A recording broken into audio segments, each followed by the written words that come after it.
kepada sekalian orang yang taatkan Allah. Ya Allah, yang bersifat maha hikmat, limpah keadilan yang menanggungkan kewajipan ke atas pemerintah dan ahli majlis permesyuaratan bagi mentadbir muslihat masyarakat pergaulan, mudah-mudahan sentosa aman, makmur limpah kebahagiaan meliputi sekalian penduduk negara Malaysia. Ya Allah, kami sekalian hamba-Mu yang diperkenan menjadi ahli Dewan Rakyat, menyempurnakan kewajipan yang diamanahkan, yang terutama bagi negara Malaysia, bagi rakyatnya sekalian. Ya Allah, berkat-Mu ke atas kami berhimpun di pohon anugerahkan, taufik-Mu, hidayah-Mu, di pohon menyuluh memandukan, pada ketika kami berunding, menimbang, bertukar fikiran, pada segala perkara yang dibentangkan, dengan saksama serta berkeamanahan, menjunjung perintah dan kebesaran Allah, mudah-mudahan berlebih-lebih keamanan, kemakmuran dan kesejahteraan bagi negara Malaysia serta penduduknya sekalian. Ya Allah, dipohonkan doa kami diperkenan. Amin ya Tuhan seluruh alam sekalian.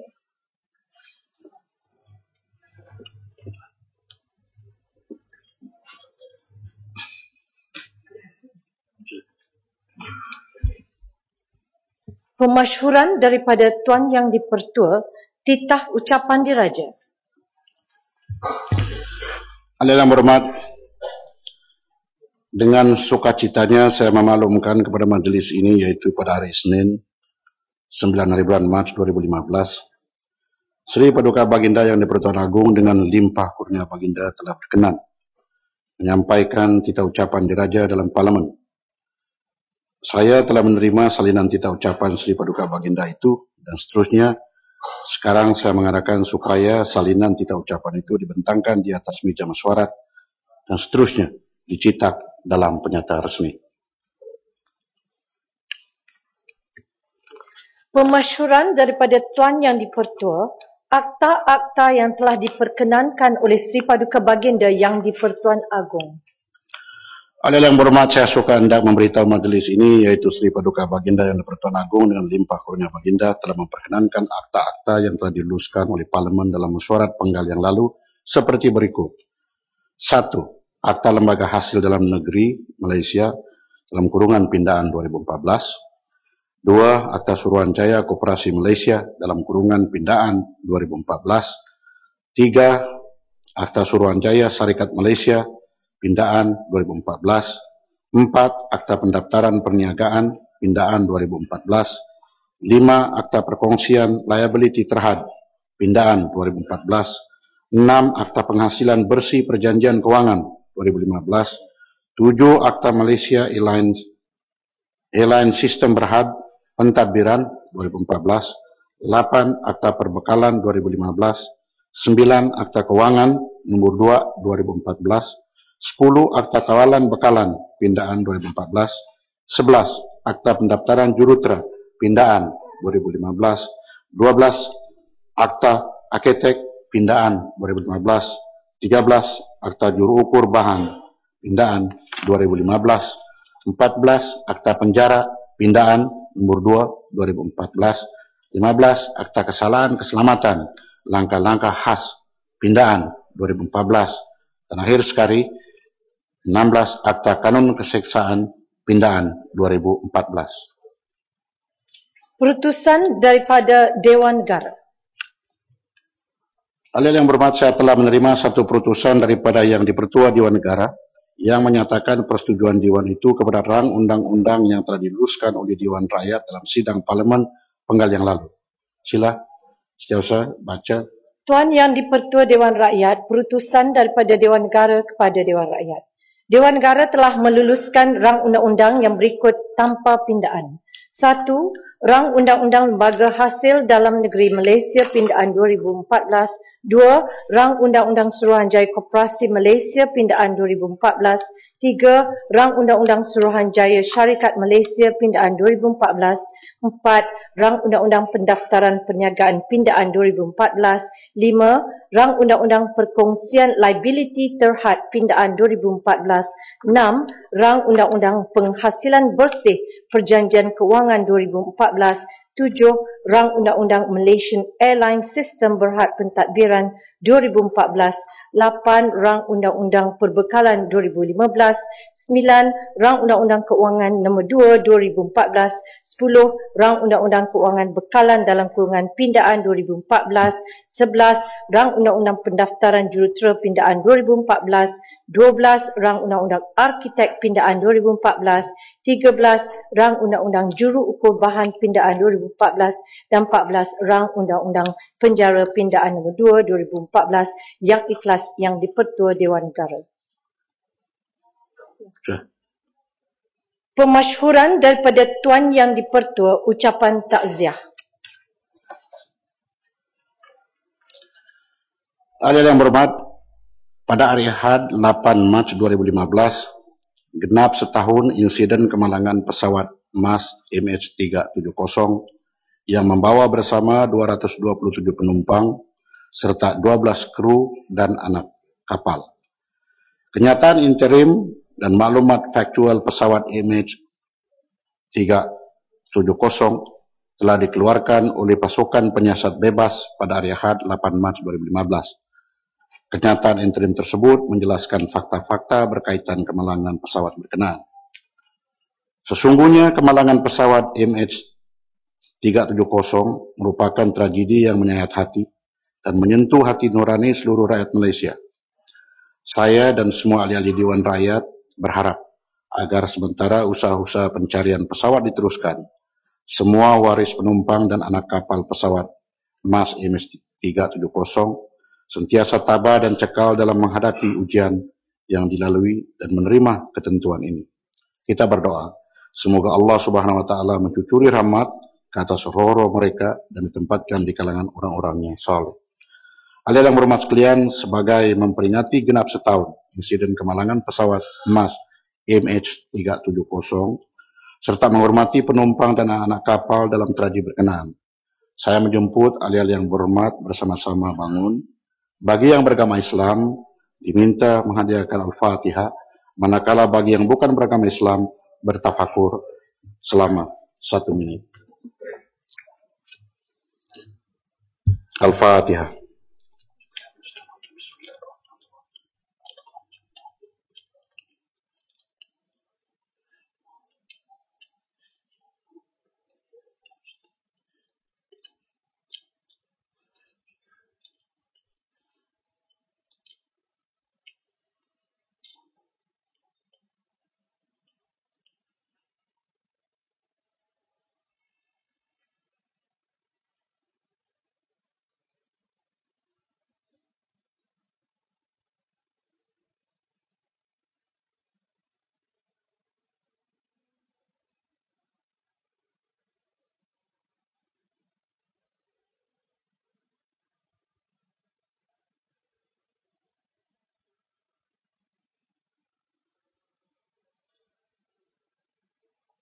Masih duduk.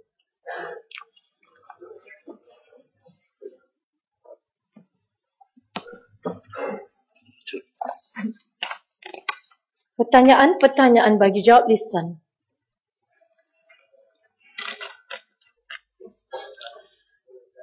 Yang berhormat Tan Sri Datuk Seri Panglima Anwar bin Musa, Ketere. Silakan. Bismillahirrahmanirrahim. Assalamualaikum warahmatullahi taala wabarakatuh. Salam sejahtera. Tan Sri Yang di-Pertua, saya pun jawapan bagi soalan saya di nombor 1.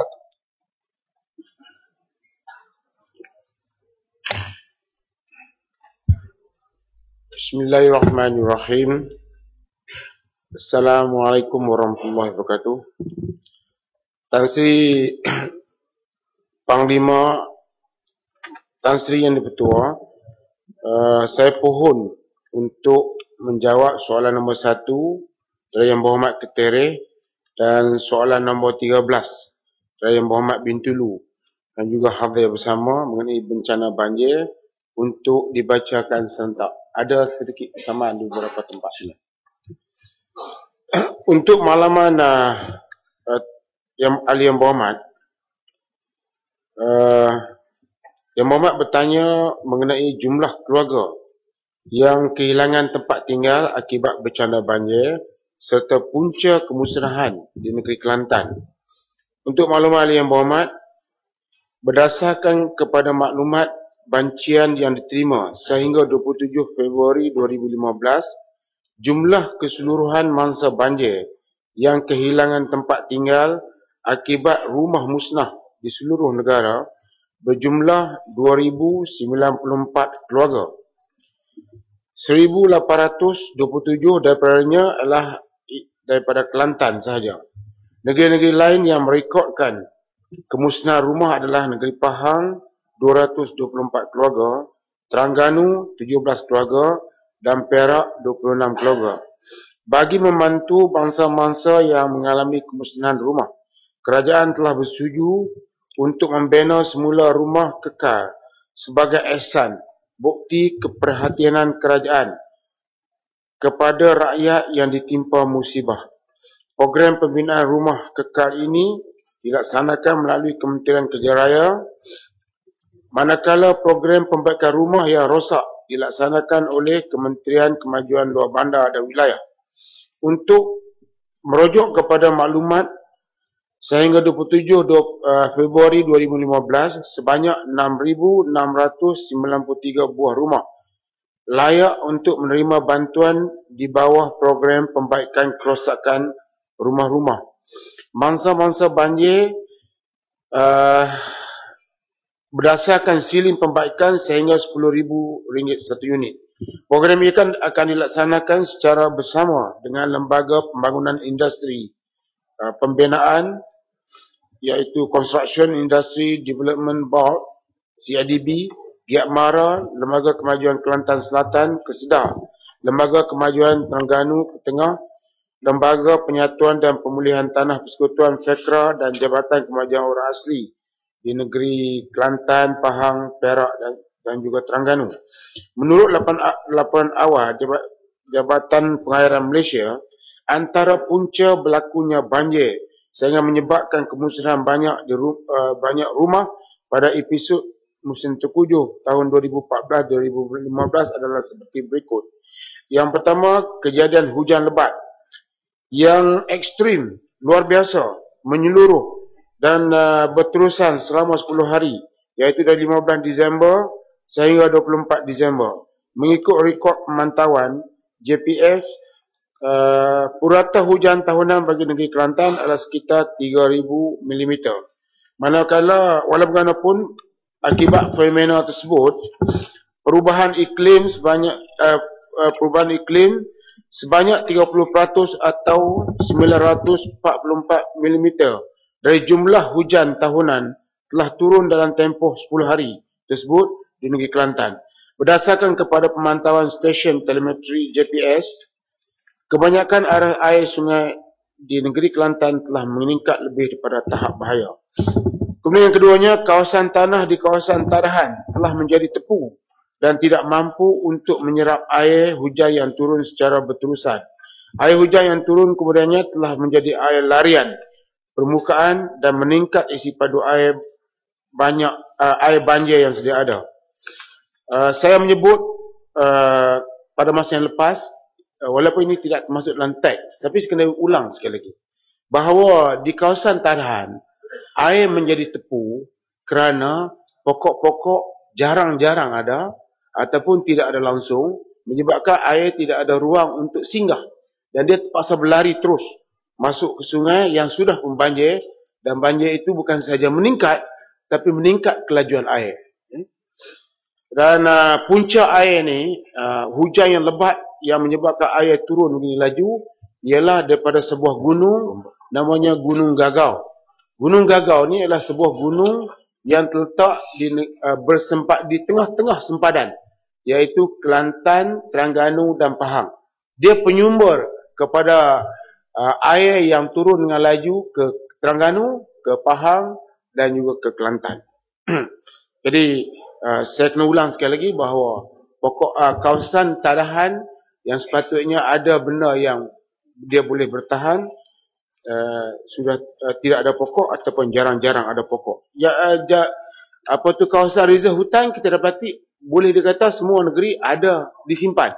Tetapi di keliling kawasan reserve hutan tu telah pun digunakan untuk tujuan lain, menyebabkan air yang laju turun daripada hutan tidak dapat bersinggah lagi dan terus masuk ke sungai. Yang ketiganya, jana air pasang ataupun spring tide yang berlaku dalam tempoh yang sama. Paras air pasang yang tinggi telah menyebabkan pertembungan air banjir dengan air laut yang memburukkan keadaan. Topografi kawasan yang rendah dan landai serta berdekatan dengan sungai yang berarus deras menyebabkan kemusnahan kepada kediaman. Dan bagi di kawasan kawasan-kawasan lain yang termasuk kawasan Bintulu, saya ingin maklumkan bahawa untuk mengurangkan beban yang ditanggung oleh musibah banjir yang berlaku, kerajaan memberi pelbagai bantuan.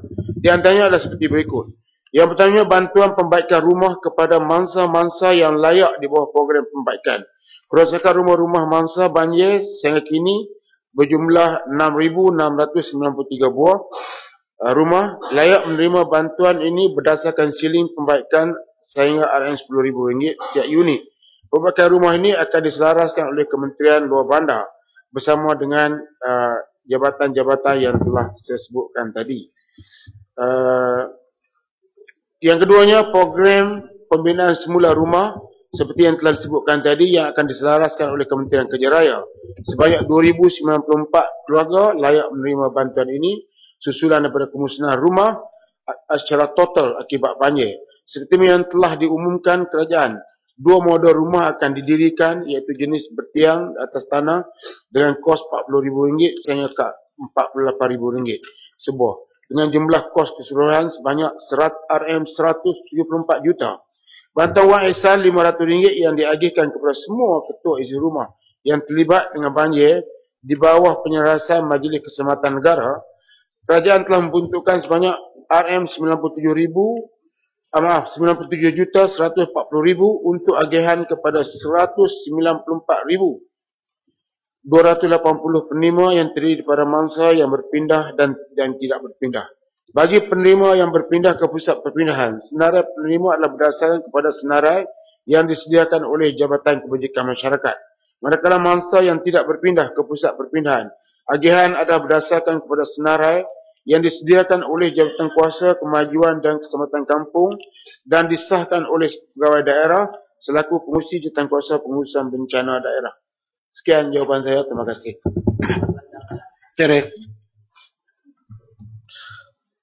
Pertamanya saya ingin mengucapkan setinggi penghargaan dan terima kasih atas segala usaha kerajaan dalam membantu mangsa banjir, khususnya di Kelantan, terutamanya program-program pasca banjir yang telah dilaksanakan oleh kerajaan pusat, termasuk tindakan untuk tidak menyertai pilihan raya bagi menumpukan membentuk suasana kondusif ke arah kerjasama bersama dengan kerajaan negeri. Tan Sri Yang Dipertua, saya ingin membuat satu soalan tambahan kepada Berhormat Menteri. Seperti mana yang disebutkan tadi bahawa sejumlah kira-kira 2,000 buah rumah yang telah hilang atau rosak teruk yang akan dibina semula ini, sebahagian besar daripadanya adalah dipunyai oleh mangsa yang membina rumah bukan di atas tanah milik mereka sendiri. Sebahagiannya adalah di reserve-reserve sungai, reserve-reserve kereta api dan sebagainya. Dan saya difahamkan ini menimbulkan kesulitan bagi pihak kerajaan untuk membina rumah-rumah mereka kerana tanah bukan milik mereka. Jadi saya ingin bertanya, apakah usaha yang khusus yang dilakukan oleh kerajaan bagi golongan ini tidak tercicir, malah pembinaan rumah-rumah mereka dapat juga dilaksanakan sama ada di tanah yang disediakan oleh kerajaan negeri atau lain-lain cara. Yang keduanya, ulasan Yang Berhormat Menteri tentang run-off dan retention capacity akibat daripada kerosakan alam sekitar. Apakah bentuk kerjasama terutamanya antara kerajaan pusat dengan kerajaan negeri untuk masa-masa akan datang agar alam sekitar dapat dijaga dan diurus dengan lebih baik lagi? Terima kasih. Tan Sri Yang Dipertua, Yang pertama, jawatankuasa di peringkat negeri yang ditubuhkan khas. Yang ni yang kita buat khas, iaitu yang dipengusikan oleh Yang Berhormat daripada Jeli, Ketekno, Yang Berhormat Musafar. Yang Berhormat Musafar dia pengusikan mesyuarat jawatankuasa pasca banjir. Mesej yang telah dihantar oleh Yang Berhormat Perdana Menteri, siapkan rumah sebelum puasa. Jadi mestilah berunding dengan lebih hebat lagi dengan kerajaan negeri. Dan kerajaan negeri saya rasa di atas dasar kerjasama, walaupun kerajaan negeri mungkin tidak dapat bekerjasama dengan rakan-rakannya yang lain, tapi mereka bekerjasama erat dengan kita. Semoga ketawamu mendapat taufik dan hidayah daripada Allah, supaya mulutmu tenganga terus. Tan Sri Yang Di-Pertua, kerajaan negeri sedang berusaha untuk mencari jalan supaya kerajaan pusat boleh bina rumah ni. Kita tahu bahawa setengah daripada rumah mereka tu rumah kotak, mungkin nilainya RM2,000, tiba-tiba banjir dia dapat RM40,000 ke RM48,000. Adalah kata-kata di bawah tu, kalau dia tahu banjir nak datang, dia pun pergi buat kotak sama untuk dia dapat rumah. Adalah bahasa-bahasa yang kurang indah. Tapi ini bahasa-bahasa orang-orang biasa saja, bergurau-gurau. Sebab apa? Dia kata, apa yang dibagi oleh kerajaan pusat dan juga kerajaan negeri. Kerajaan negeri pun juga kutip derma untuk membina rumah. Kita sedang berusaha untuk mendapatkan rumah. Dan rumah ni boleh disiapkan dalam kurang daripada 3 bulan untuk kita mengejar bulan puasa ni. Supaya bila mereka berpuasa dengan tenang, dan rumah-rumah yang dibina juga boleh juga memberi ketenangan kepada mereka sebab dia berkaki, bertiang, dan sudah pasti ini dapat dapat hadapi banjir, dan kalaupun mereka berpindah dalam keadaan rumah masih mantap. Jadi apa yang harus dibuat itu sedang diusaha dengan giatnya. Kita berdoa sebuah kerajaan negeri yang sekarang ini sudah makin baik hubungan dengan mereka, dapat menyelesaikan perkara ini. Tapi malangnya sudah pasti, kalau ada orang nak buat baik dengan kami ini, tentulah ada cemburu-cemburunya. Cemburu-cemburunya itulah suara-suara yang telah dikeluarkan tadi. Tapi saya nak bagi tahu, cemburu pun apa anda semua, saya mengetahui siapakah di antara Yang Berhormat yang sebenarnya betul-betul tolong dalam kawasan banjir semasa banjir melanda. Kita boleh berbicara di sini, tetapi fakta dan kenyataan akan saya simpan sampai baling yang tolong. Nombor dua, iaitu apakah bentuk kerjasama? Yang Berhormat, tanah hak kerajaan negeri. Oleh kerana tanah hak kerajaan negeri, kita tak boleh kalau kerajaan negeri nak bagi kawasan buffer zone ni tak boleh bagi. Kemudian kawasan tadahan tak boleh bagi, tapi telah dibagi. Tapi kuasa kerajaan persekutuan ialah melalui cerun, melalui penggunaan tanah yang melebihi 25%, kerajaan pusat melalui alam sekitar boleh ambil tindakan. Jadi sekarang ni tindakan diambil melalui alam sekitar bagi tanah yang ditanamkan di cerun yang melebihi 25%. Di kawasan lodging, di kawasan lain di Kelantan sebagai contohnya, kerajaan negeri tidak mampu untuk berbuat apa-apa lagi kepada penanam-penanam atau pengusaha-pengusaha yang rakus ini, yang tanam di cerun-cerun yang cukup luar biasa. Malah di Gua Musang, cerun-cerun ini mereka ambil, dan akhirnya orang asli tidak ada pilihan, pergi tanam ke cerun yang lebih cerun lagi, yang menyebabkan banjir lumpur berlaku, sehingga terdapat 2 pos orang asli, sehingga hari ini tidak dapat dimasuk lagi dengan jalan raya, dan kita terpaksa buat jalan baru ke 2 pos orang asli ini, kerana cerunnya sudah tidak ada lagi, hancur, dan kalau kita nak bina baru pun dia akan menimbulkan bahaya. Jadi kerjasama kerajaan persekutuan ialah mengambil tindakan undang-undang kepada mereka yang menanam di kawasan cerun yang melebihi 25%. Dan akhir sekali, kerajaan pusat memberi tawaran. Ini ialah untuk beberapa tempat, saya tak katakan secara umum, beberapa tempat khusus di Gua Musang kita bagi tawaran untuk menanam pokok, dan kerajaan pusat melalui Jabatan Hutan akan bekerjasama untuk tanam pokok. Sebab kita boleh buat tempatan banjir, tetapi sumber air yang di bukit-bukit ni haruslah dijaga. Jadi kerajaan pusat boleh terlibat secara langsung untuk penanaman semula pokok, dan dengan izin Allah ada satu manusia telah muncul di bumi ini yang boleh menanam pokok, bukan orang Malaysia, orang Thailand, yang boleh menanam sejenis pokok yang tingginya 45 meter dalam masa 3 tahun. Jadi dia ni tidak benarkan pokoknya dijual beli, hanya dibuat untuk kemanusiaan melalui bangsa-bangsa bersatu, dan kita boleh tanam berjuta pokok dan dalam masa 3 tahun kita boleh mendapatkan hasil.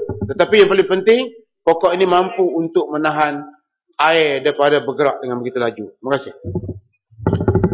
Kepong.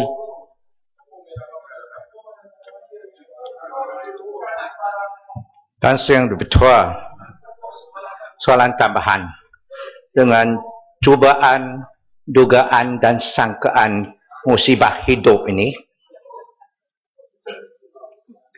apakah langkah-langkah yang berpesan untuk mencegah daripada berlakunya penyalahgunaan wang yang diperuntukkan dan juga penyelewengannya? Dan bolehkah Yang Berhormat terangkan kawasan-kawasan tadahan di mana kurangnya pokok di ketiga-tiga 4 negeri yang disebutkan? Misalnya di Kelantan, berapa kawasan di mana pokok-pokok itu sudah hilang? Dan langkah yang selanjutnya. Tan Sri Yang Dipertua, duit tak hilang, tak dicuri, tidak diseleweng. Tapi duit ni akan dibelanjakan dengan sewajarnya. Cuma saya nak bagi tahu kepada Yang Berhormat bahawa pemikiran yang mudah, ya, bahawa kita mungkin dapat keuntungan 1 bilion ringgit daripada hutan, ya. Tetapi bila kita bina pembangunan di bawah sana, kita bina kata 5 bilion, ya. Tetapi bila banjir berlaku, dengan sekelip mata 5 bilion ini hilang, hancur. Jadi tak guna kita dapat 1 bilion di bukit sana, tapi 5 bilion sini hancur oleh air yang laju nanti. Dan ini akan berlaku terus. Kalau fenomena alam berlaku, dia akan berlaku terus. Tapi fenomena biasa pun akan berlaku. Pembangunan di tanah rendah akan hancur kalau sekiranya kita tidak mengawal pokok di atas. Beberapa negeri telah buat yang begini baik.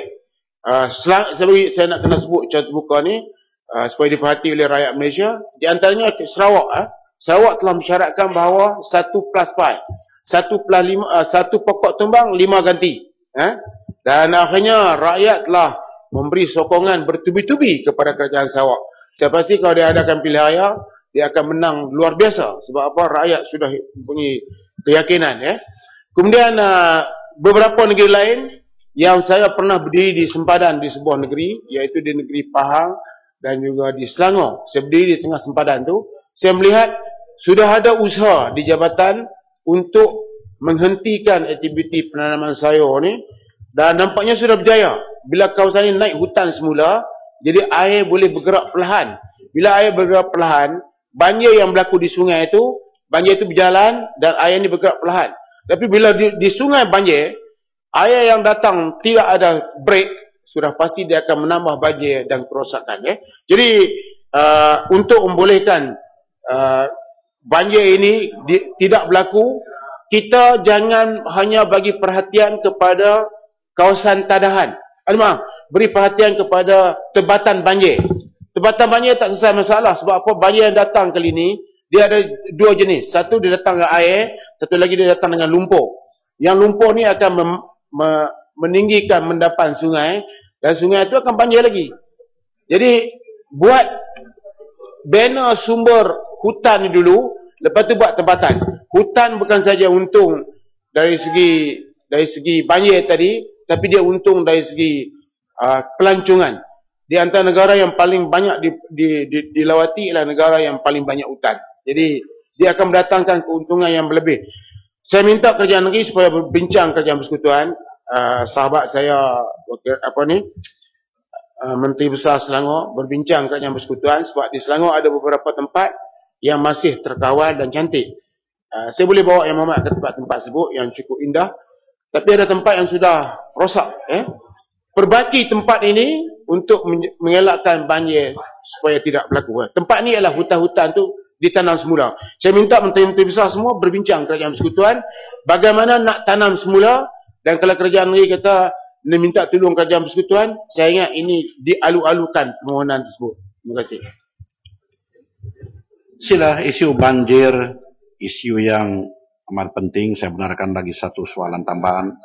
Oleh kerana Bintulu, Sarawak terlibat dengan banjir, sila Bintulu singkatkan soalan.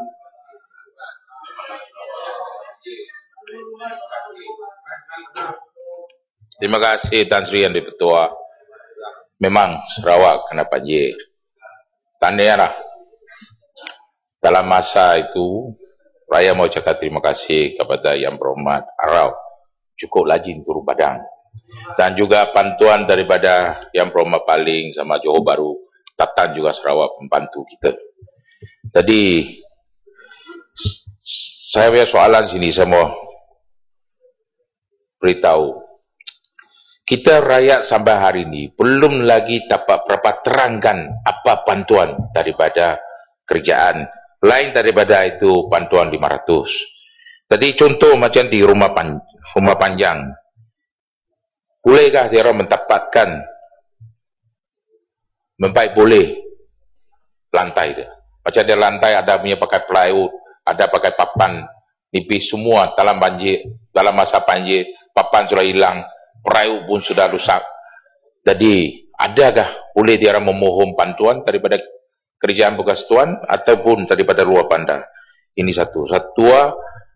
Kedua ini, menteri setuju ke tidak? Ataupun ada lihat ya berapa sungai saya ada bawa sama menteri pergi lihat dalam masa ini banjir gila ini. Ada terlibat dalam banyak lumpur masuk sungai. Tapi sampai sekarang sudah berapa tahun, tak 50 tahun, kita tidak pernah mentalangkan ini sungai-sungai. Jadi, adakah kita akan merancangkan satu, kamu ini Syalam, orang cerita serius, cerita main-main ini.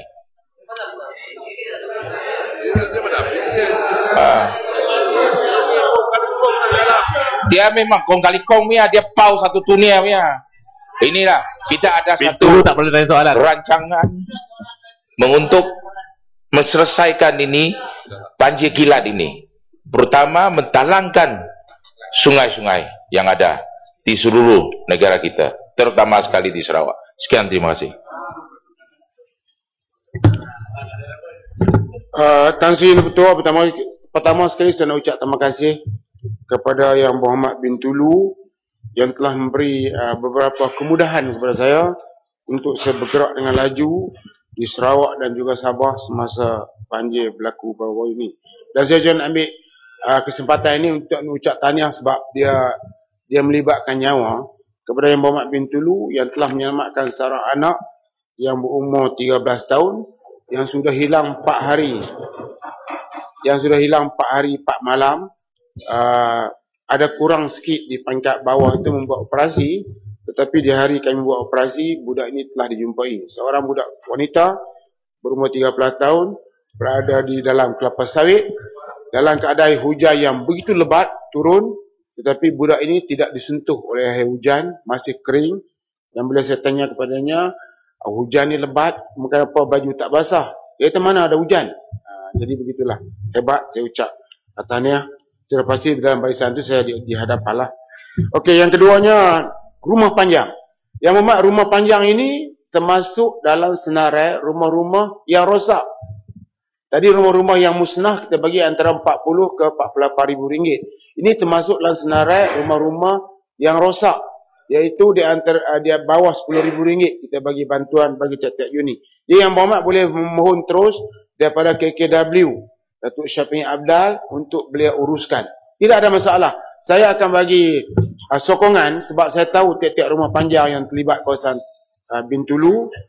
Dan kalau orang tanya kenapa Bintulu, sebab di antaranya ialah kemudahan bergerak cepat itu penting untuk saya sampai dan saya boleh sahkan bahawa mereka layak. Pasal sungai berlumpur, yang ini memang tugas utama kerajaan nak pastikan supaya sungai yang mendap ini dikorek selalu. Ada sebuah sungai di Malaysia ni yang terpaksa dikorek 24 jam. Sebab apa? Kalau dia berhenti sekejap, sungai itu akan mendap dan muara sungai akan hilang. Jadi itu akan diteruskan. Tetapi negeri mendapan besar berlaku di negeri ini kerana negeri ini tidak ada hutan. Ada hutan cuma tinggal 11.5% sahaja hutan di negeri yang berkenaan, menyebabkan sungainya sentiasa berlumpur. Nak selamatkan lumpur, korek sungai dan tambah pokok. Dan penambahan pokok ni kerajaan negeri kemungkinan tak berapa mampu, kerajaan pusat akan menolong. Tapi bagi negeri-negeri lain, oleh kerana syarat telah dikenakan tertentu seperti Sarawak 5-1, Tebang 1 ganti 5, saya percaya Selangor 5-10.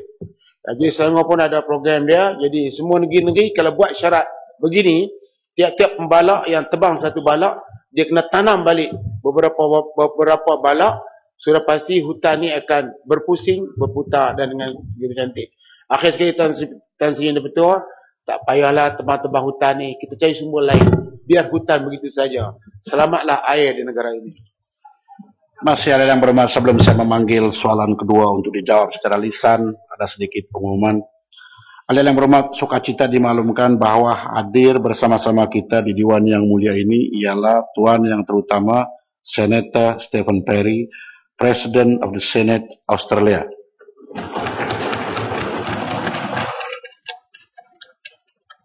Kepada Tuan Yang Terutama Senator Stephen Perry, Dewan ini mengalu-alukan kehadiran beliau ke Dewan Yang Mulia ini. Semoga dengan kehadiran Tuan Yang Terutama Senator Stephen Perry ini akan mengukuhkan lagi tali persahabatan dan hubungan antara Parlimen Malaysia dan Parlimen Australia yang telah sedia ada terjalin.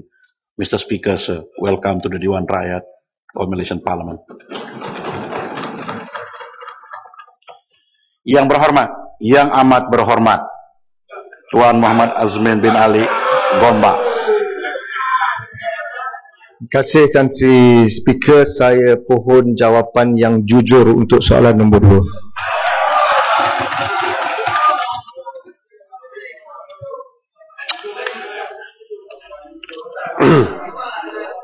Tuan Yang Ketua, jujur tak kira jawapan kita di Dewan Mulia ini memang sentiasa berasas kepada prinsip kejujuran.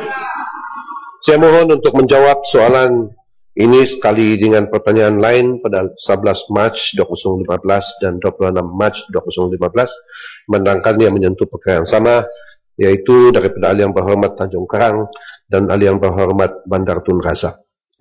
Sila. Tuan Yang Ketua, saya ingin menegaskan bahawa Kerajaan Persekutuan sentiasa komited untuk melaksanakan penstrukturan semula industri perkhidmatan bakaran air negeri Selangor, wilayah Persekutuan Kuala Lumpur dan Putrajaya.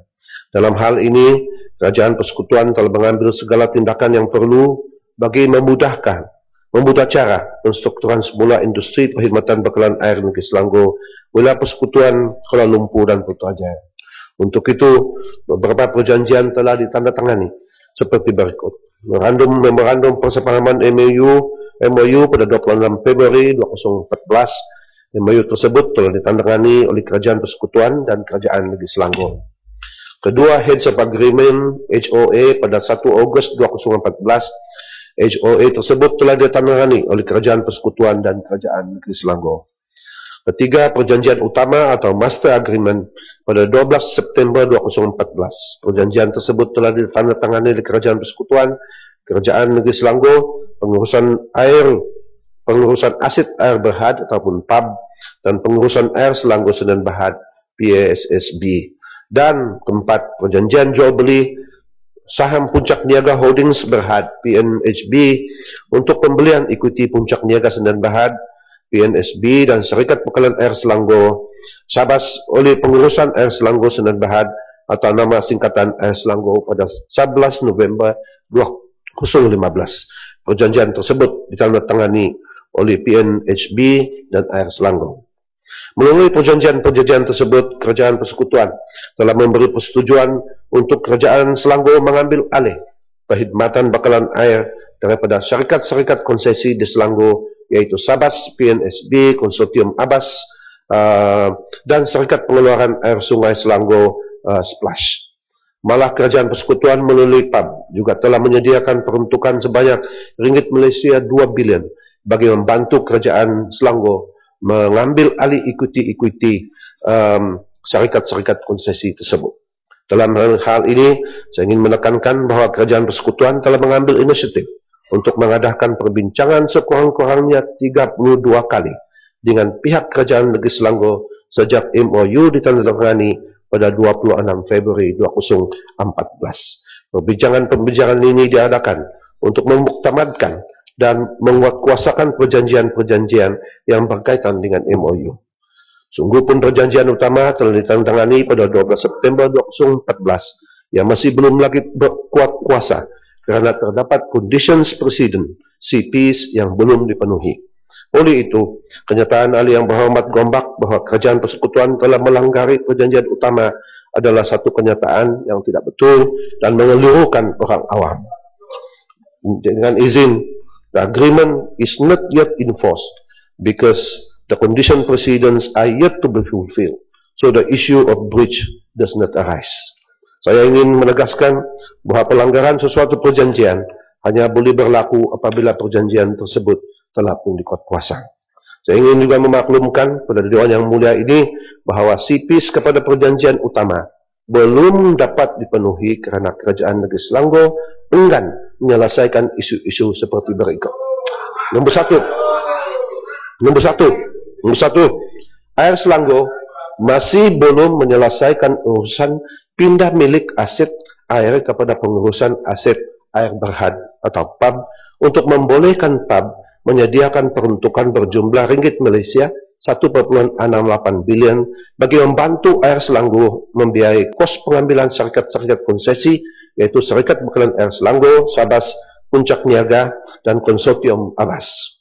Kedua, Selangor masih belum menyelesaikan urusan pindah milik aset air syarikat-syarikat konsesi ataupun CCWA, Concession Companies Water Assets, kepada PAB sebagai balasan kepada pengambilan liability syarikat-syarikat konsesi oleh PAB yang berjumlah ringgit Malaysia 7.65 bilion.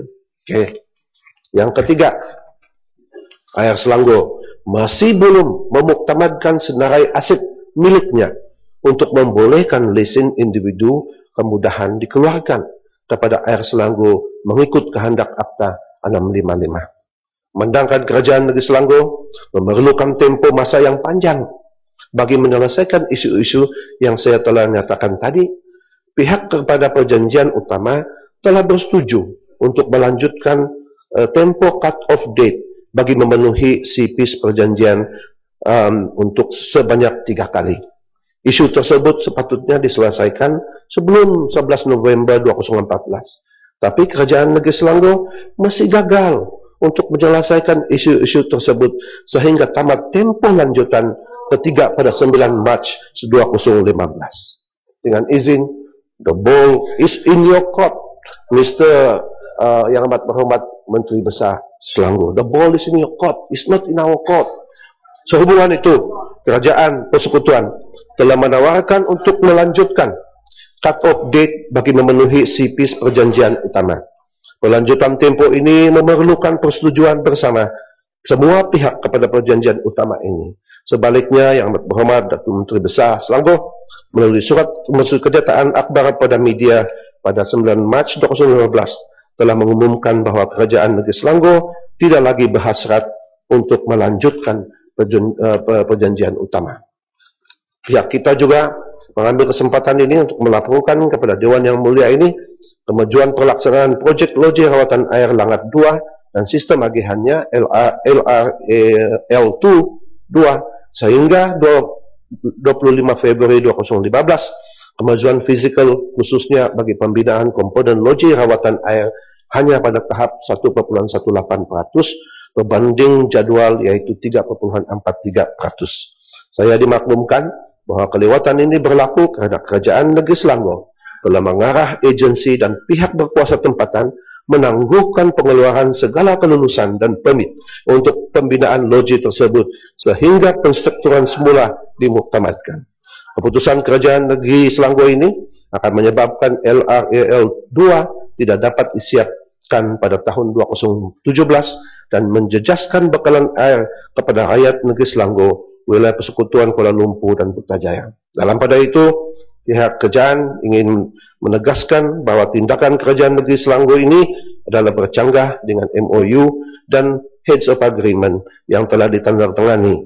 Pelaksanaan LRAL 2 sebenarnya tiada ada kaitan dengan dan tertaluk kepada perjanjian utama ini kerana hal ini telah diputuskan dalam MOU dan HOA. Pada hemat kita, kerajaan negeri Selangor yang telah melanggari MOU dan juga Heads of Agreement. Oleh itu, saya minta kerajaan negeri Selangor untuk menghormati persetujuan yang telah dimeteraikan melalui MOU dan HOA dan tidak lagi bertindak mengarah pihak berkuasa tempatan untuk menangguhkan pengeluaran permit dan kelulusan yang diperlukan untuk kerja-kerja pembinaan LRAL 2. Tindakan ini akan merumitkan lagi kedudukan bekalan air negeri Selangor oleh Persekutuan Kuala Lumpur dan wilayah Persekutuan Putrajaya bagi melegahkan bekalan air sementara menunggu siapnya LRAL 2. Kerajaan Persekutuan sebenarnya telah memperuntukkan sebanyak ringgit Malaysia 990 juta untuk projek-projek mitigasi. Oleh itu, pihak kita ingin menegaskan bahawa kerajaan negeri Selangor perlu ada perancangan alternatif untuk menyediakan sumber air yang mencukupi menjelang tahun 2017 berikutan tindakan kerajaan negeri Selangor yang telah melewatkan pelaksanaan LRAL 2 ini. Terima kasih. Mbak yang berhormat Tan Sri Speaker, sebaik sahaja saya diberikan amanah pada bulan September 2014, saya telah memberikan jaminan bagi pihak kerajaan negeri bahawa kita mahu meneruskan dan melaksanakan perjanjian utama yang telah pun ditandatangani sebelum itu bagi menjamin bekalan air yang mencukupi dan satu sistem perkhidmatan air yang cukup efisien dan mampan di negeri Selangor. Malangnya kerajaan persekutuan yang tidak menghormati the sanctity of the agreement. Kalau Yang Berhormat Menteri memberikan jawapan dalam Dewan bahawa telah ada 32 kali perbincangan dan mesyuarat, itu tidak bermakna kalau perbincangan itu tidak terikat dengan semangat asal perjanjian itu ditandatangani. Sebagai contoh, betul, Tuan Speaker, kerajaan negeri telah bersetuju untuk menyerahkan aset-aset air milik syarikat konsesi yang telah dinaik taraf. Dan ini telah dipersetujui ketika menandatangani perjanjian utama. Malahan spirit itulah yang telah menyebabkan kita bersetuju menandatangani perjanjian. Dan kerajaan negeri telah pun menyenaraikan aset-aset yang berkenaan. Dalam Appendix 1, Appendix 2, di mana aset-aset milik syarikat konsesi yang nak diserahkan.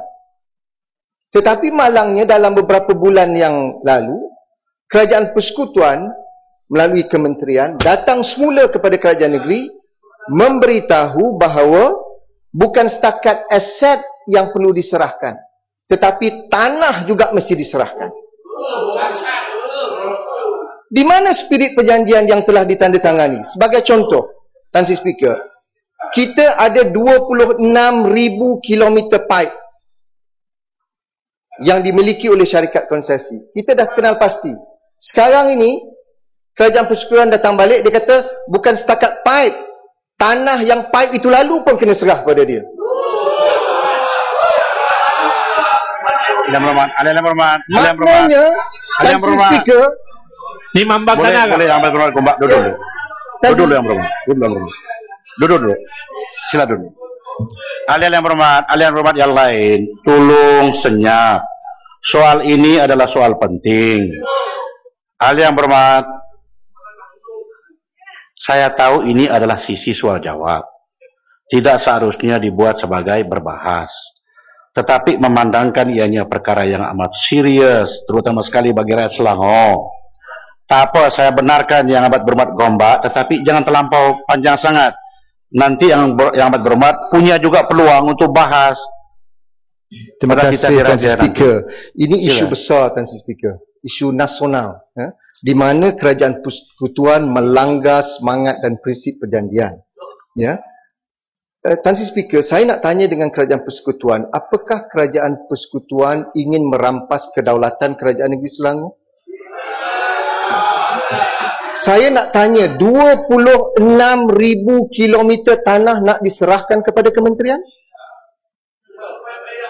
Jadi saya nak minta penjelasan, itu yang pertama. Yang keduanya, Tan Sri, yang di-Pertua, Pendang, kalau kamu cerdik, jadi menteri lah. Jangan berani menjerit di belakang saja. Nak jadi pecacai UMNO, kekal pecacai UMNO. Nak buat jalan, kena ambil tanah buat jalan Ya, lah. ambil tanah, minta perjanjian. Kamu bukan menteri. Sudahlah, Pendang, duduk Pendang. Stupid. Ya, kalau kamu cerdik, jadi menteri. Ya, saya Tan Sri, saya nak membawa Dewan kepada perjanjian yang telah ditandatangani. Perjanjian menyatakan kerajaan negeri akan menyerahkan aset-aset yang dimiliki oleh syarikat konsesi. Dan kita dah senarai dah. Dan pada ketika itu, Kerajaan Persekutuan tanda tangan.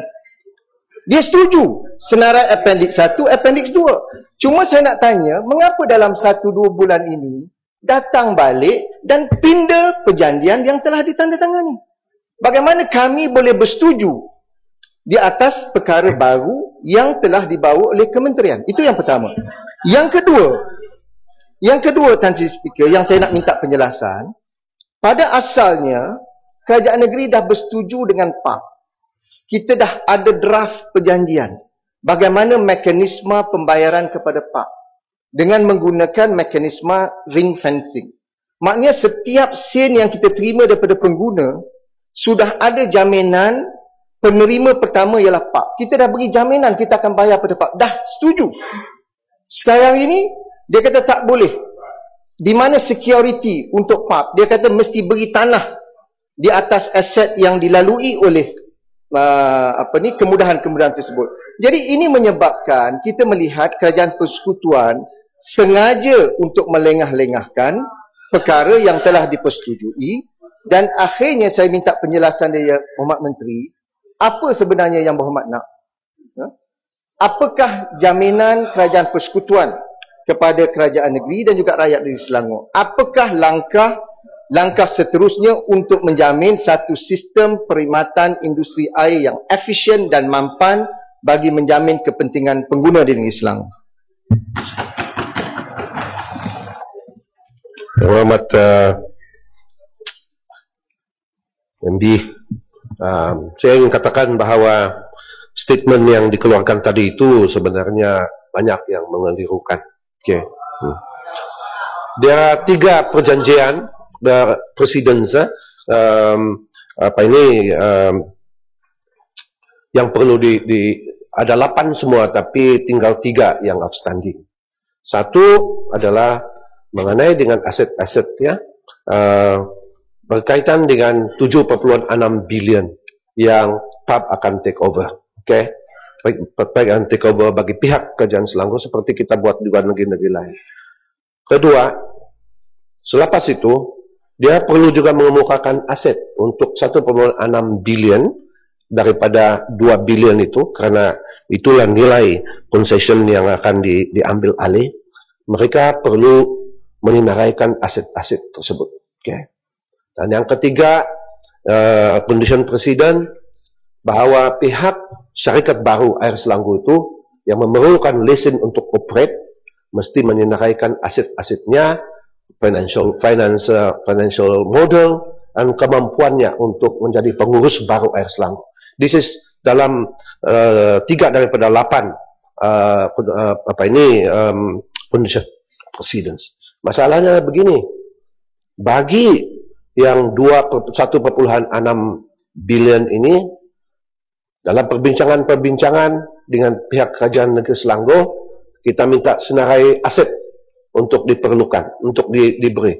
Dan mula-mula dia senaraikan Bukit Nanas, dia senaraikan Semenyi. Bila kita cek dengan Pesuruhjaya Tanah dan perlembagaan dan perjanjian-perjanjian, ini adalah milik kerajaan pusat. Tidak boleh dipakai. Tidak boleh dipakai. Dan mereka mau kontes, mau panggil constitutional lawyer nak check and lawan. Kami bilang carilah aset lain, don't sidarai kerana ini adalah milik kerajaan pusat. Dia kata itu tanah mengkali kamu punya, tapi itu infra di atas kami punya. Tapi dalam prinsip pengambilan tanah adalah good title.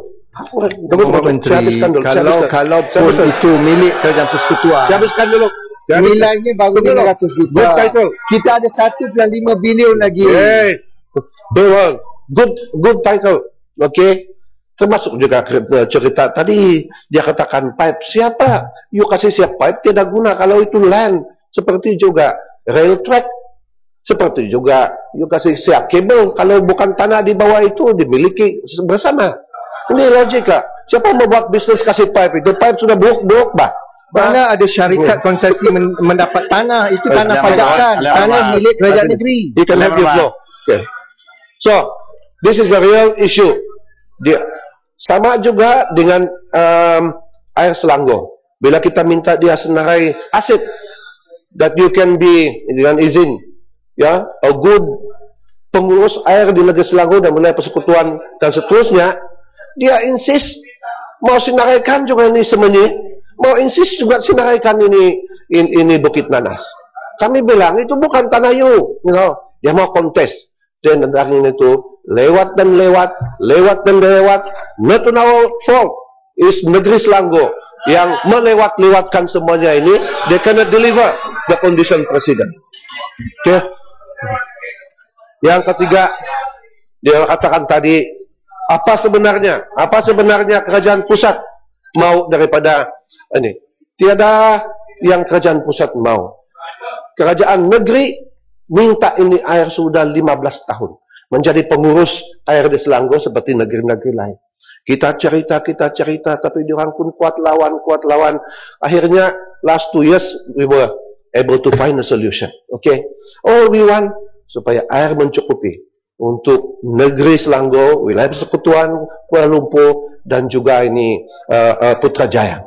Saya mau maklumkan saat ini, bagi tahun ini, minus last year, minus 0.04, tiada margin. This year, if the mitigation semua itu jalan, 3.2. Tapi saya beritahu Dewan Yang Mulia ini, Tuan Speaker, is going to be without langat, because delayed. Pada tahun 2017, itu be minus 2.64. Who suffer? More than 500 companies kita KIV kelulusan. Margin is 1% and negative. Tapi I will give the offer. You want to take over dengan mantan MB dulu, terus the Exco. You want to take over? Kami bilang, okay, this time take it. Subject to this. I will take over the loan for you, 7.6 billion. I give you 2 billion untuk beli them out. Dan we sign. Tapi main-main punya lah. Lewat punya tu. Main-main punya. Kemana? Herman. Saya nggak betul makluman lah. We have no other interest lah. I menteri berasal dari Sabah. Ini orang-orang Sabah. When they do work, we mean very well, you know.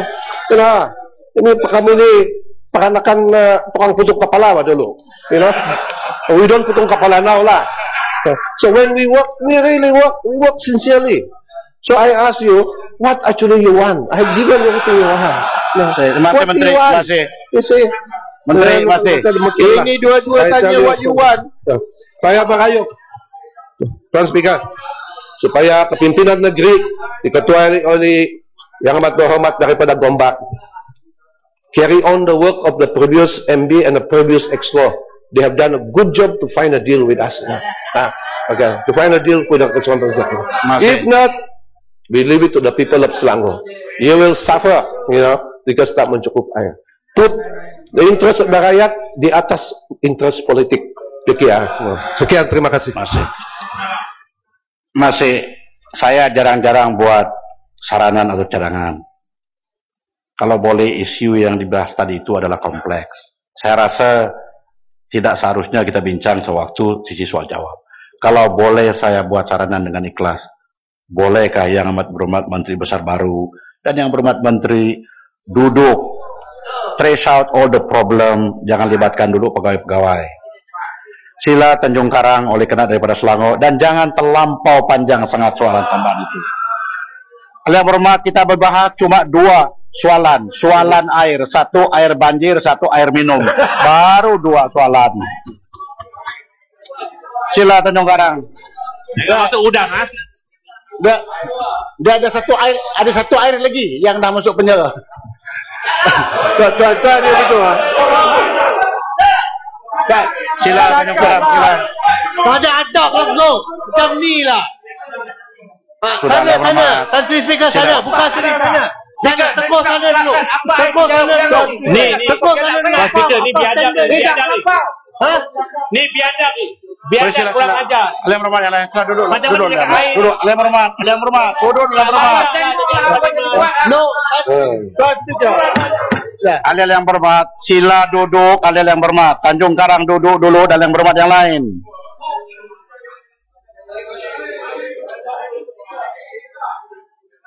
Kalian yang berhormat, seringkali saya mengingatkan, sebelum mengeluarkan hujah, timbang baik-baik, jangan hujah itu mengundang reaksi negatif yang mengecokkan jiwa. Tolong, dan perkataan-perkataan yang lain tidak elok itu janganlah sentuh, seperti bodoh, seperti biadab dan sedemikiannya. Jangan buat hal yang berhormat. Sudahlah yang itu. Kita kerja dengan serius, dengan baik-baik. Sila Tanjung Karang kemukakan soalan tambahan yang penuh berhema. Okey, terima kasih. Tan Sri mengenai dengan suara air, ya, air minum. Soal air tadi saya nak cakap Tan Sri. Saya bersetuju. Setuju dengan pendapat Tan Sri Speaker bahawa isu air ini amat penting.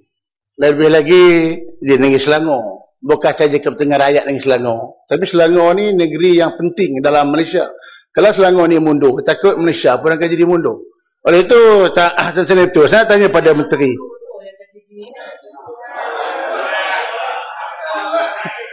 Saya cakap betul pun dia belah sana bising. Teruskan yang berhormat, teruskan. Saya cakap betul pun belah sana bising. Baik, saya nak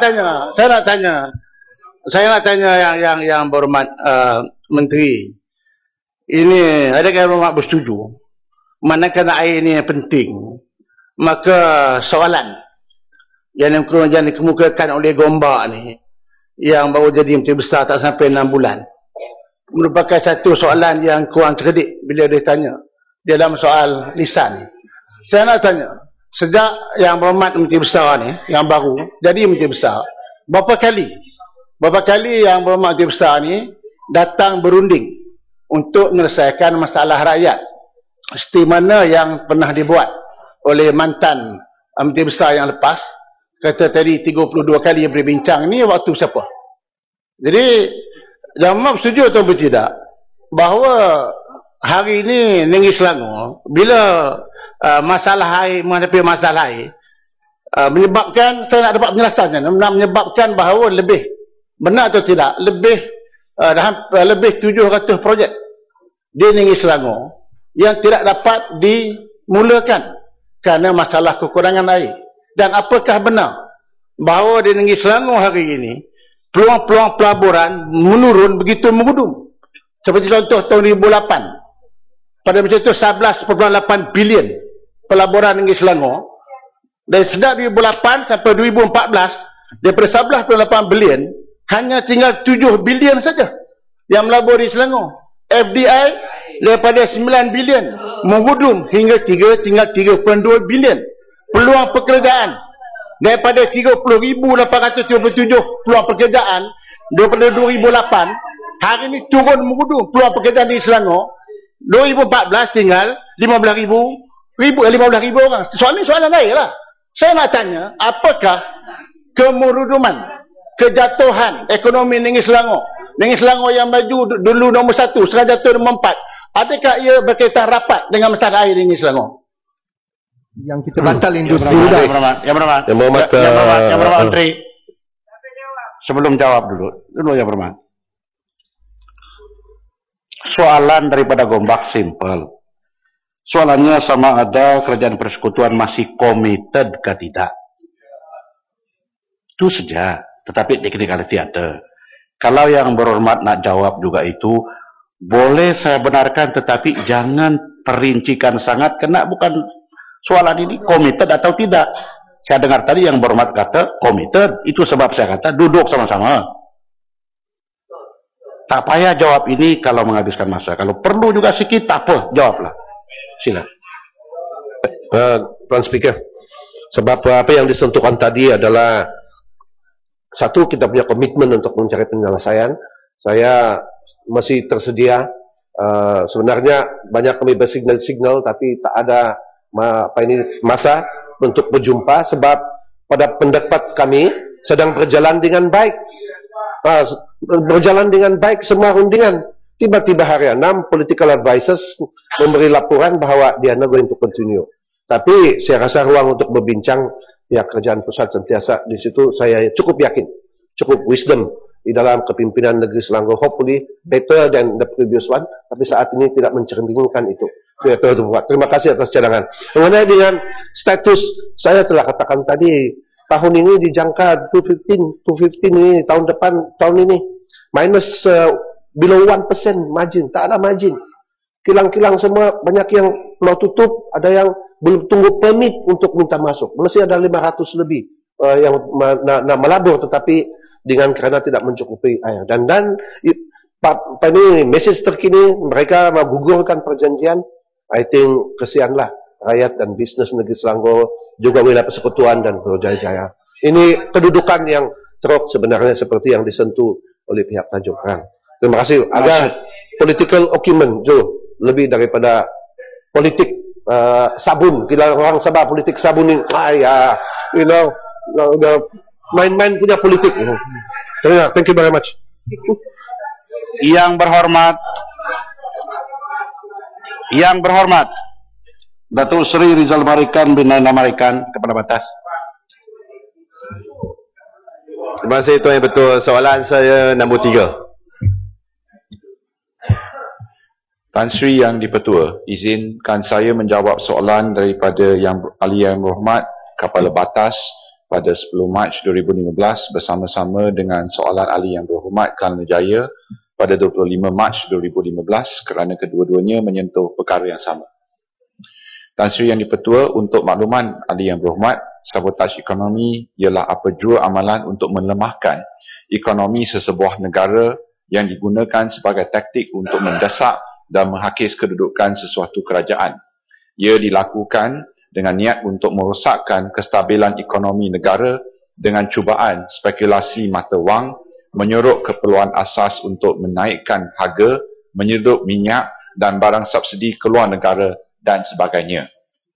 Selain itu, mewawarkan kepada rakyat dan pelabur asing dengan angka atau analisis yang kurang tepat dan tidak konsisten serta memutarbelit fakta juga boleh dinilai sebagai antara usaha sabotaj ekonomi kerana memberi gambaran tidak baik yang akan menjejaskan sentimen pelaburan dan keyakinan orang ramai. Namun demikian, ekonomi negara tidak tergugat dengan aktiviti sabotaj ekonomi sebegini kerana kekuatan ekonomi negara disokong dengan asas makroekonomi yang teguh dengan tabungan dan reserve yang kukuh, kadar inflasi yang terkawal dan kadar pengangguran yang rendah serta sistem kewangan yang teguh untuk menyokong aktiviti ekonomi. Tambahan pula, pihak penguatkuasa undang-undang dan pelbagai pengawal selia dengan izin regulator termasuk agensi kerajaan dan bank negara sentiasa peka dan memantau tindakan golongan yang mensabotaj ekonomi negara. Sekian, terima kasih. Sila Kepala Batas. Terima kasih Tan Sri Betul. Terima kasih atas jawapan Timbalan Menteri. Saya bersetuju apa yang disebut oleh Yang Berhormat Timbalan Menteri tadi. Cuma pada pengamatan saya bahawa kedudukan ekonomi, terutamanya dari segi capital market dan juga money market, selain daripada ditentukan oleh kedudukan, kekuatan fundamental, ia juga driven by sentiment. Sebab itulah antara perkara yang dilakukan oleh Singapore ataupun Monetary Authority of Singapore dalam tempoh seminggu ini, mereka mengetatkan tentang soal pelaporan-pelaporan akhbar-akhbar yang menjurus kepada market misconduct. Saya nak tanya, apakah di Malaysia ini ada pemantauan dibuat oleh Kementerian Kewangan maupun Bank Negara tentang laporan-laporan financial newspaper, sama ada di printed media ataupun online portal, yang kadang-kadang mereka ini membuat laporan-laporan dan mereka mewujudkan artificial sentiment yang secara tak langsung juga merupakan sabotaj kepada ekonomi, dan ini juga akan membawa keuntungan kepada mereka. Dan adakah Bank Negara dan Security Commission di bawah Capital Market Services Act meminta supaya the newspaper owner ini melakukan deklarasi ataupun to declare ataupun to furnish maklumat kepada Bank Negara bagi membuat penentuan tentang investment position mereka, supaya mereka tidak dilihat untuk memanipulasikan sentimen-sentimen yang mempengaruhi pelabur-pelabur. Terima kasih. Terima kasih ke atas soalan tambahan. Nombor satu, dari segi position sesebuah syarikat atau individu, saya ingin memberitahu kepada Dewan Rakyat sebagai orang yang bermastautin di Malaysia, resident, untuk dari segi pinjaman individu, dia boleh meminjam sehingga 10 juta saja dari luar negara, dan 10 juta ke atas memerlukan kelulusan Bank Negara. Untuk syarikat adalah sebanyak 100 juta sebagai corporate group.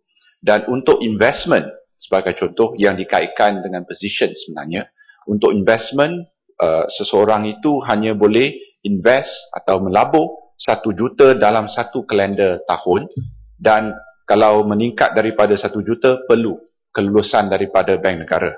Dan untuk syarikat adalah sebanyak 50 juta. Maka ini jelas menunjukkan dari segi Bank Negara, mereka memantau lah dari segi aktiviti-aktiviti wang yang masuk dan juga wang yang keluar.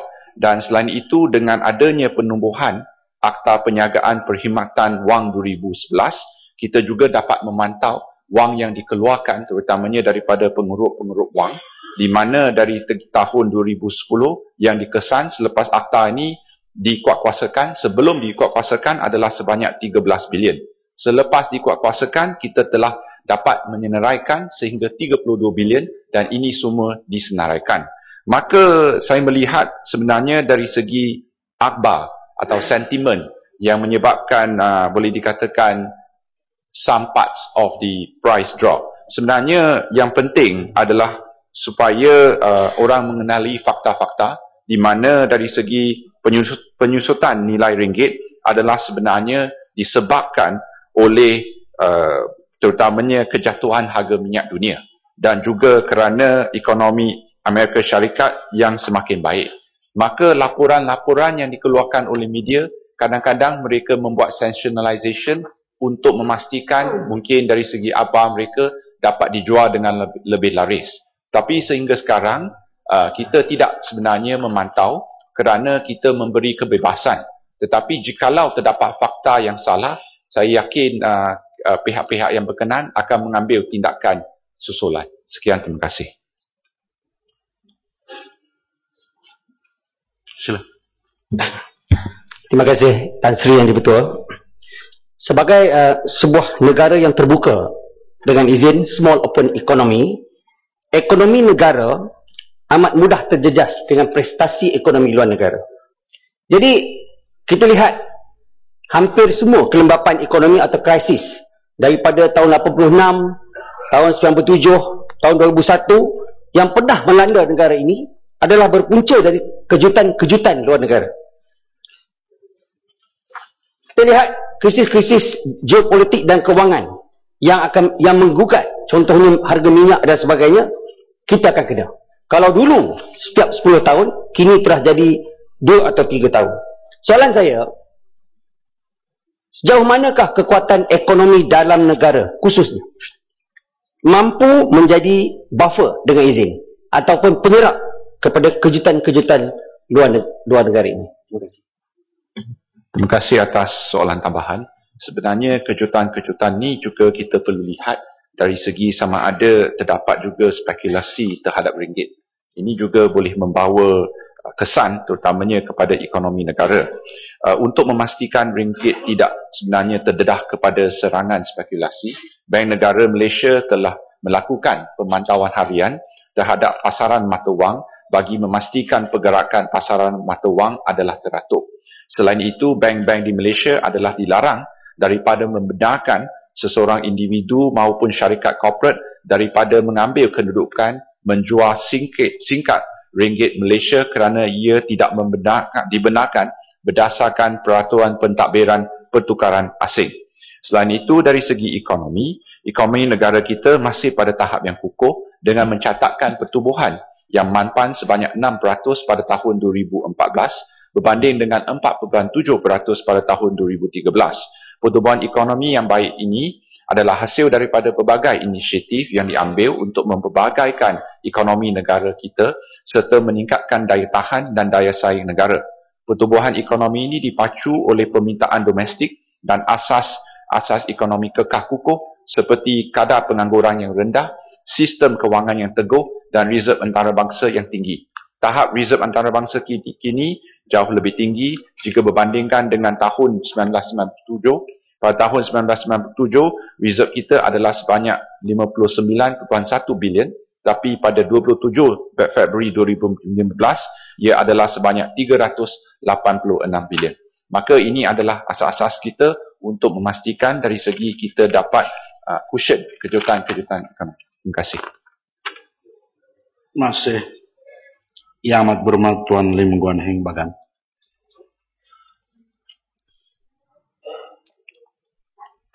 Tuan Sri Speaker, selain daripada memperingati mangsa-mangsa MH370, saya pun ingin mengambil kesempatan untuk mengucapkan takziah kepada Yang Amat Berhormat Timbalan Perdana Menteri. Abangnya telah kembali ke Orang Bertelah. Sebagai pihak DAP, kami nak ucapkan takziah kepada beliau. Soalan saya nombor 4, Tuan Sri.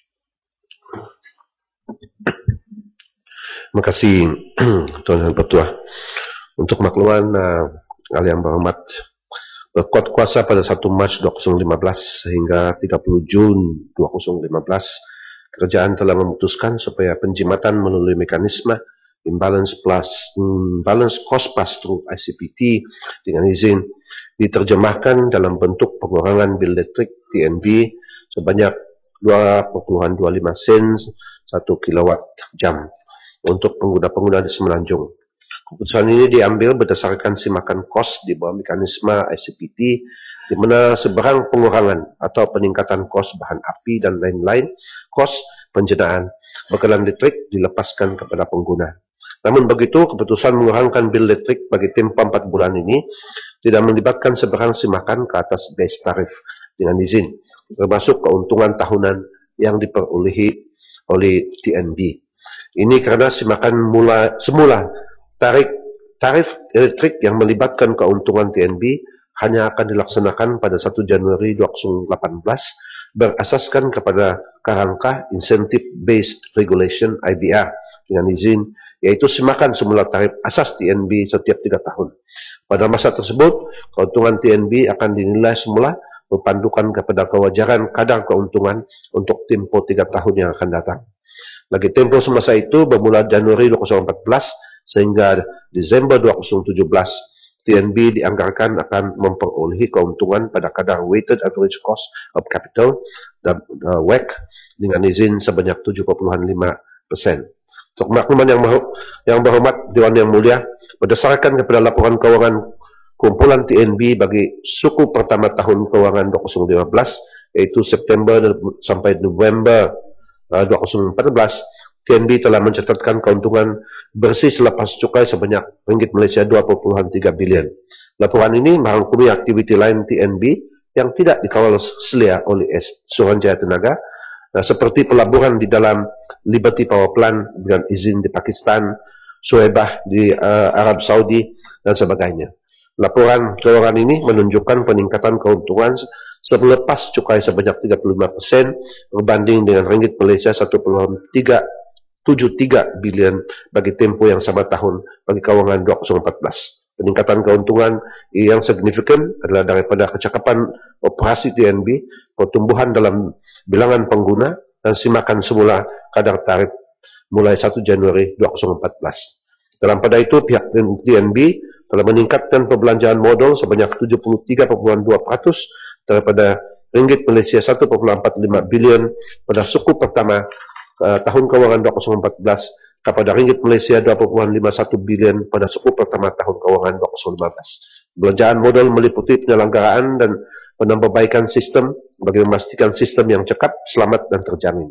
Pelaburan dalam penambahbaikan sistem ini dibuktikan dalam indeks purata penagihan gangguan sistem ataupun SAIDI yang paling rendah dicatatkan iaitu 56.65 minit satu pelanggan bagi tahun 2014. Selain itu, pihak TNB juga memperuntukkan sebanyak ringgit Malaysia 4.4 bilion bagi pembinaan stesen jana kuasa baru dengan jumlah kapasiti sebanyak 3.700 MW bagi menampung keperluan kapasiti bakalan elektrik pada masa hadapan. Terima kasih. Bagan. Terima kasih Tan Sri Speaker. Saya ingin bertanya Yang Berhormat Menteri tentang keuntungan yang melonjak, TNB yang melonjak sebanyak 35%. Dua perkara yang saya ingin tarik perhatian. Satu ialah dari segi mutu perkhidmatan. Tadi Yang Berhormat Menteri telah sebutkan bahawa SAIDI telah dikurangkan.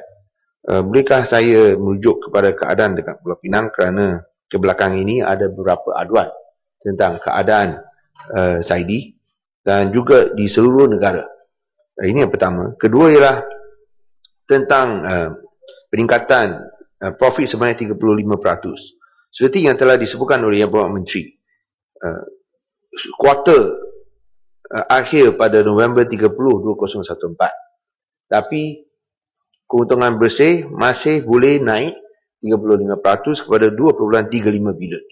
Sekiranya manfaat daripada penurunan harga minyak dapat dinikmati pada awal tahun ini, saya rasa keuntungan akan naik lebih tinggi lagi. Oleh itu, mengapakah kadar tarif hanya kurang sebanyak 4% saja? Tidak dalam kadar yang lebih besar. Kalau boleh, itu yang kita minta ialah mencerminkan. Bukan mencerminkan kadar penurunan harga minyak antarabangsa, tapi mencerminkan kadar kenaikan keuntungan bersih.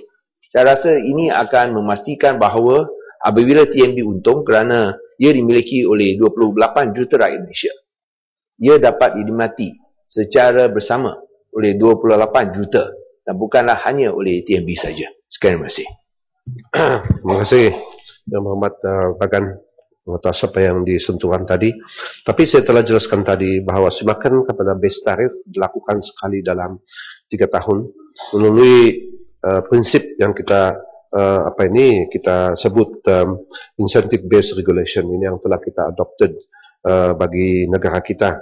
Jadi kenaikan dan penurunan fuel mix pula, walaupun arang batu atau LNG, kita handle itu melalui imbalance cost pass through yang mana kita pass kepada consumer dan tidak pass kepada TNB sebenarnya. Jadi namun apa yang disentuh tadi kita ambil perhatian, due date untuk incentive based regulation adalah pada November pada tahun 2017 dan nanti keuntungan TNB sepanjang 3 tahun itu diambil kira apabila menentukan base tarif yang diberi kepada mereka. Dari segi SAIDI, nah tadi saya beri tambahan, dari segi pelaburan dua negara misalnya, bagi tahun yang baru selesai, kira-kira 600 daripada 600 milion ringgit Malaysia itu daripada luar negara pendapatan mereka. Okay? Bukan semestinya daripada luar negara dan aktiviti bisnes yang tidak berkaitan yang dikawal oleh Suruhanjaya Tenaga.